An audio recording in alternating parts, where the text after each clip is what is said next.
गोरेगावातील त्या कॉन्सर्टच्या नावाखाली rave party झाल्याचा संशय, तरुणांकडून अपलोड करण्यात आलेल्या व्हिडिओत रेव पार्टीचा उल्लेख।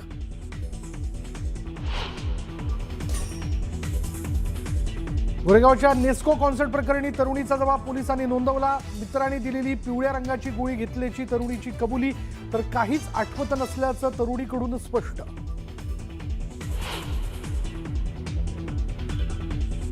मीरा भाईंदरमध्ये झोंबी ड्रग्जची एंट्री झाल्याची भीती, एका व्यक्तीनं कथित झोंबी ड्रग्ज घेतल्याची शक्यता। भाईंदर पश्चिम भागातील व्हिडिओ व्हायरल झाल्यामुळे खळबळ।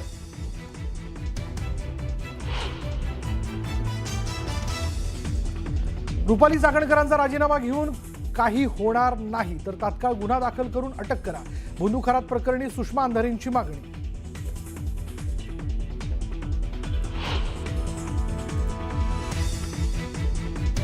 बंदूक आणि रुपाली चाकणकरांच्या प्रॉपर्टीवर बुलडोझर कारवाई कधी होणार, सुषमा अंधारेंचा प्रशासनाला सवाल।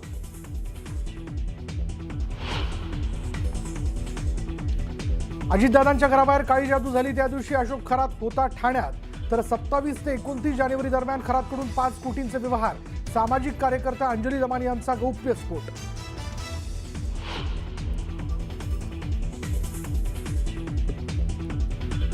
रुपाली चाकणकरांचे अशोक खरातला तब्बल 177 कॉल, एका कॉलवर दोघांमध्ये 22 मिनिटं गप्पा, तर रुपाली चाकणकर यांच्यापेक्षाही अभिजित भांडे पाटलांचे खरातला जास्त वेळा कॉल। दमानी यांच्या दाव्यानं खळबळ। शिवसेना उभाटा पक्षात आपण कार्याध्यक्ष होण्याबाबतची बातमी तथ्यहीन, आदित्य ठाकरेंकडून एक्सवर पोस्ट करत बातमीचं खंडन। आपल्या राजकीय भविष्यासाठी मुलींसोबत खेळू नका, आरोपी अयाजचा थेट एन्काउंटर करा। परतवाड्यातील घटनेनंतर नवनीत राणा संतप्त। एमआयएम नगरसेविका सहर शेखचं जात प्रमाणपत्र अवैध, तहसीलदार उमेश पाटलांचा अहवाल न्यूज 18 मराठीच्या हाती। सहर शेख मूळची उत्तर प्रदेशच्या गाझियाबादची रहिवासी। परतवाड्यात मुलींच्या लैंगिक शोषण प्रकरणातील आरोपी अयाज अहमदच्या घरावर बुलडोझर, पोलिसांचा चोख बंदोबस्त तैनात, अतिक्रमित भागावर बुलडोझर। आणि छत्रपती संभाजीनगरमध्ये एका रॅलीमध्ये तरुणानं झळकवला औरंगजेबाचा फोटो, उपमहापौर जंजाळांची पोलीस आयुक्तांकडे कारवाईची मागणी।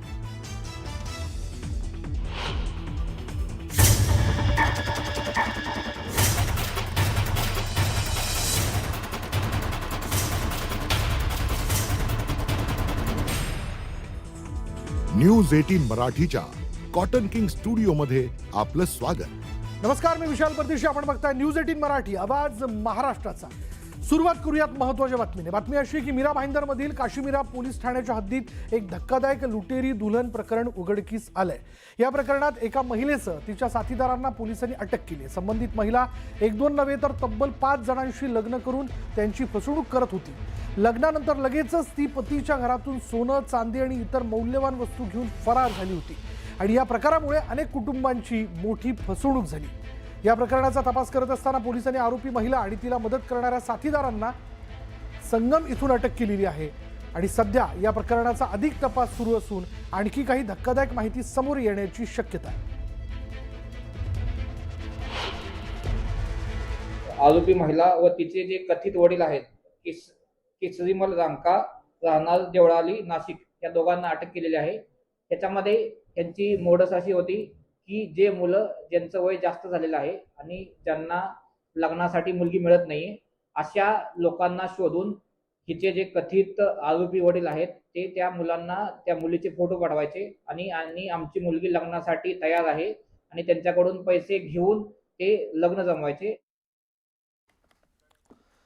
अमरावतीमध्ये महिलांचं लैंगिक शोषण करून व्हिडिओ व्हायरल केल्यानं खळबळ उडाली आणि या प्रकरणी SIT गठीत करण्यात आली आहे। यामध्ये 11 अधिकारी, 40 कर्मचारी असणार आहेत। तसंच यामध्ये 2 महिला अधिकारी, एक सायबर अधिकारी आणि दुसरा क्राईम अधिकारी असणार आहे। आतापर्यंत 4 आरोपींना अटक करण्यात आलेली असून 2 आरोपी पुन्हा आम्ही अटक करणार आहेत 2 आरोपींना आणि हा तपास अत्यंत जलद गतीने केला जाणार आहे। आतापर्यंत आरोपीकडून 5 मोबाईल फोन जप्त करण्यात आले।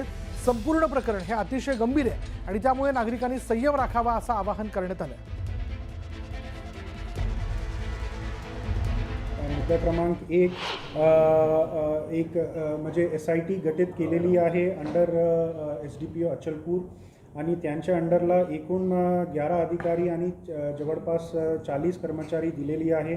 त्यापैकी 2 महिला अधिकारी पण आहे आणि सोबत PI LCP आणि PI सायबर ते पण टीमला आहे. आणि ते SIT जे आहे हे पूर्ण प्रकरणात जे आहे ट्रान्सपरंट आणि फेअर मॅनरला आणि जलद गतीने तपास करणार आहे. मुद्दा क्रमांक 2, आत्तापर्यंत हे पूर्ण प्रकरणात एकूण 4 आरोपी जे आहे त्यांना अटक केलेली आहे आणि इतर 2 आरोपीला आता त्यांना अटक करायची प्रोसेस जे आहे ते सुरू आहे आणि आणखी 4 आरोपी त्यांच्या विचारपूस जे आहे ते सुरू आहे. मुद्दा क्रमांक 3, आत्तापर्यंत एकूण 5 मोबाईल फोन्स सीज केलेली आहे. तपास आमची सुरू आहे की आणखी काही मोबाईल डिव्हायसेस किंवा लॅपटॉप किंवा जे काही डिव्हायसेस आहे ते आहे का त्यांची शोध आमची सुरू आहे. अमरावतीच्या परतवाडा इथल्या मुलींच्या लैंगिक शोषण प्रकरणावरून आता राजकारण तापलंय. माजी खासदार नवनीत राणा यांनी या प्रकरणी अत्यंत खळबळजनक दावा केला. आरोपी अयाज अहमदने तयार केलेल्या 150 व्हिडिओमध्ये एकही मुलगी बुरखा घातलेली नाही, तर सर्व पीडित मुली आमच्या समाजातील आहेत असा दावा नवनीत राणांनी केला. नवनीत राणा यांनी केवळ आरोपांवर न थांबता आरोपीचा थेट एन्काउंटर करण्याची मागणी केली. अशा नराधमांना समाजात राहण्याचा अधिकार नाही आणि त्यांचं भारतीय नागरिकत्व तात्काळ रद्द करावं असं देखील त्या म्हणाले. तसंच काही लोक आपल्या राजकीय फायद्यासाठी हा गंभीर विषयाचा वापर करत असल्याचा आरोप करत त्यांनी मुलींच्या आयुष्याशी खेळू नका असा इशाराही दिला. आणि या प्रकरणातील आरोपीच्या घरावरील कारवाईनंतर आता राणांच्या या मागणीमुळे परतवाड्यात खळबळ उडाली आहे. ऑपोजिशन पार्टीला हे वाटत नाही की हे मुली त्यांचे जरी असल्या तर हे आमचे रक्तातले आहे. फक्त नावापुरती आपण जे काम करत आहे आपली राजनीती पोळ्या शेकण्यासाठी कोणते मुलींचे भविष्यासोबत तुम्ही राजकीय लोक खेळले नाही पाहिजे. आज त्या अचलपूर मतदारसंघामध्ये त्यांचं घर पाडत आहे. मी इथे सरळ विनंती करीन पोलीसवाल्यांना, तारीखही नको आहे आम्हाला, कोर्टही नको आहे, सरळ एन्काउंटर केला पाहिजे आणि सिटिझनशिप रद्द केली पाहिजे या लोकांची आणि या देशातून हकलपट्टी केली पाहिजे. जोपर्यंत असा निर्णय होत नाही तिथपर्यंत यांची हिंमत तुटणार नाही.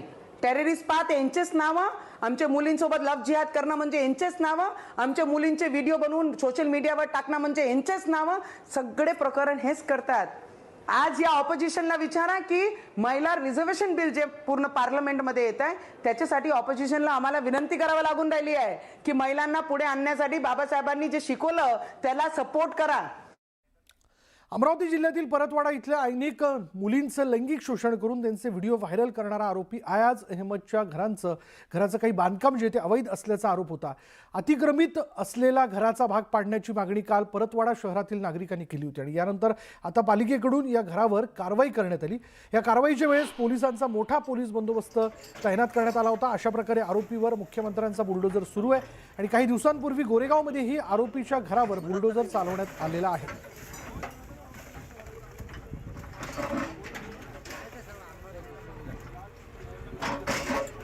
या आरोपीच्या घराचा जो अतिक्रमित भाग होता तो तोडण्यात आलेला आहे. या संदर्भातली तक्रार जी आहे ती परतवाड्यातल्या स्थानिकांनी केलेली होती आणि त्यानंतर ही कारवाई करण्यात आली आणि अशाच प्रकारची कारवाई जी आहे ती यापूर्वी मुंबईतल्या गोरेगावमध्ये देखील करण्यात आलेली होती आरोपीच्या घरावरती.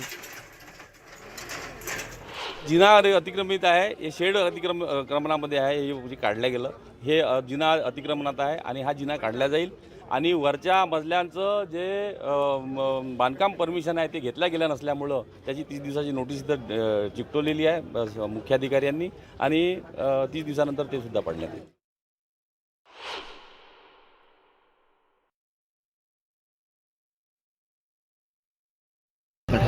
सर बाकीची उमद घ्यावं सर.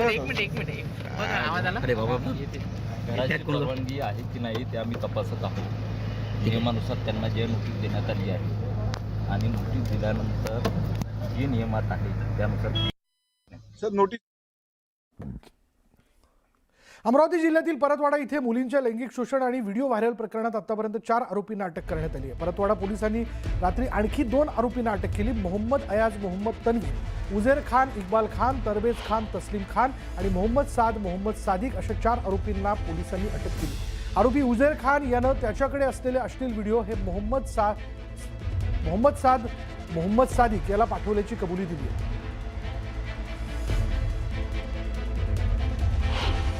आतापर्यंत क्रिमिनल बॅकग्राऊंड सारखा काही आम्हाला आमच्या समोर आला नाही, but we are investigating that also.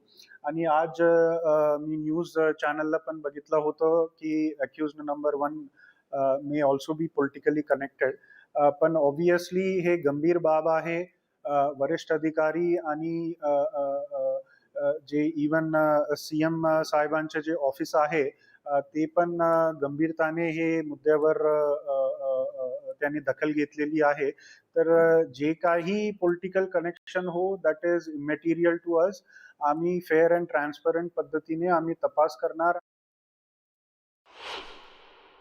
Mohammed Tanveer, Mohammed Ayyas जिहादी तरुणांनी ज्या पद्धतीनं अचलपूर पडातोळामध्ये हिंदू मुलींना फसवून त्यांचे व्हिडिओ काढले, अशा व्यक्तीचा मी जाहीर निषेध करतो. युवासेना पार्टीच्या वतीने ती निषेध करतो. याला जन्मठेप सजा झाली पाहिजे.